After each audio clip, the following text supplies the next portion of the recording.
परीक्षाओं के मामले में ये साल चुनौतियों से भरा रहा। फरवरी में यूपी पुलिस भर्ती परीक्षा का पेपर लीक हुआ, फिर यूपी एआरओ भर्ती, उसके बाद नीट यूजी परीक्षा और यूजीसी नेट। पेपर लीक होने का सिलसिला थमने का नाम ही नहीं ले रहा। इसकी वजह से करोड़ों अभ्यर्थियों का भविष्य संकट में है। लेकिन इस पर रोक लगाने के लिए सख्त कानून बना दिया गया, एंटी पेपर लीक कानून। जी हाँ, इस तरह से दुर्भाग्यपूर्ण घटनाओं को रोकने में मदद मिलेगी। लेकिन आइए सबसे पहले तो ये जानते हैं कि एंटी पेपर लीक कानून आखिर है क्या। तो प्रतियोगी परीक्षाओं में हो रही गड़बड़ियों को रोकने के लिए केंद्र सरकार इस लोक परीक्षा यानी अनुचित साधनों की रोकथाम अधिनियम 2024 को 5 फरवरी को लोकसभा में पेश किया था। वहां ये बिल 6 फरवरी को पास हो गया था। उसके बाद इसे राज्यसभा में पेश किया गया, जहां पर इसे 9 फरवरी को पास करवा लिया गया था। दोनों सदनों से पास होने के बाद इस विधेयक को 13 फरवरी राष्ट्रपति द्रौपदी मुर्मू ने मंजूरी दी थी।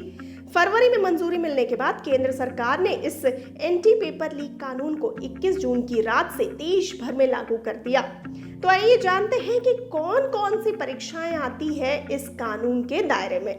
तो आपको बता दें कि एंटी पेपर लीक कानून यानी कि लोक परीक्षा कानून के दायरे में UPSC, SSC, JEE, NEET, CUET, railway, banking भर्ती परीक्षाएं और एनटीए की तरफ से आयोजित सभी परीक्षाएं आएंगी।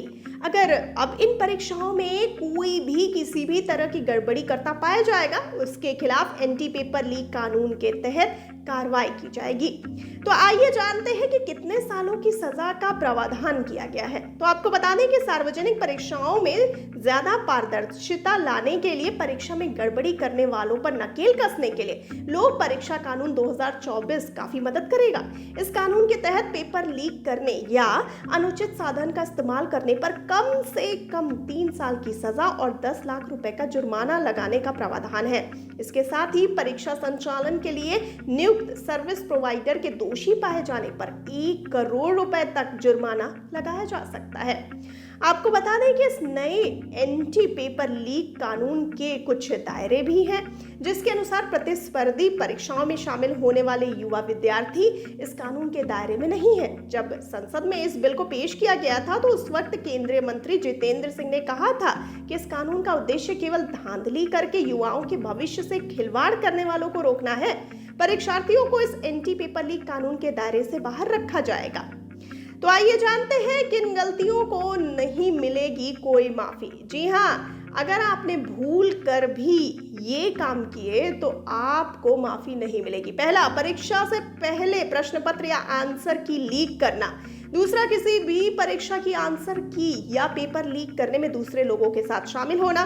फिर, बिना किसी विशेष या कानूनी अधिकार के प्रश्न पत्र या ओएमआर शीट देखने या अपने पास रखने पर।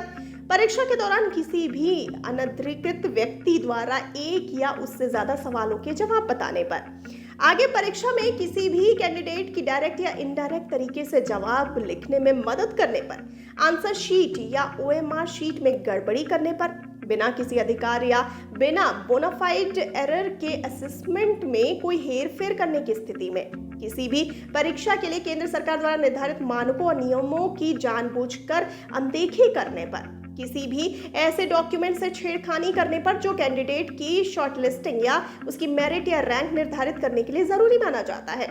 परीक्षा के संचालन में गड़बड़ी कराने की नीयत से जानबूझकर सुरक्षा मानकों का उल्लंघन करने पर। कंप्यूटर नेटवर्क, कंप्यूटर रिसोर्स या किसी भी कंप्यूटर सिस्टम से छेड़खानी करने की स्थिति में। एग्जाम में घपला करने की नीयत से उम्मीदवार की सीटिंग अरेंजमेंट, एग्जाम डेट या शिफ्ट के आवंटन में गड़बड़ी करने पर। Public exam authority, service provider या किसी भी सरकारी एजेंसी से संबंधित लोगों को धमकाने या किसी परीक्षा में व्यवधान उत्पन्न करने पर। पैसे ऐंठने या धोखाधड़ी करने के लिए फर्जी वेबसाइट बनाने पर भी सजा का प्रावधान है। फर्जी परीक्षा कराने, फर्जी एडमिट कार्ड या ऑफर लेटर जारी करने पर भी आपको सजा हो सकती है। तो इन नियमों की अनदेखी नहीं करनी है आपको।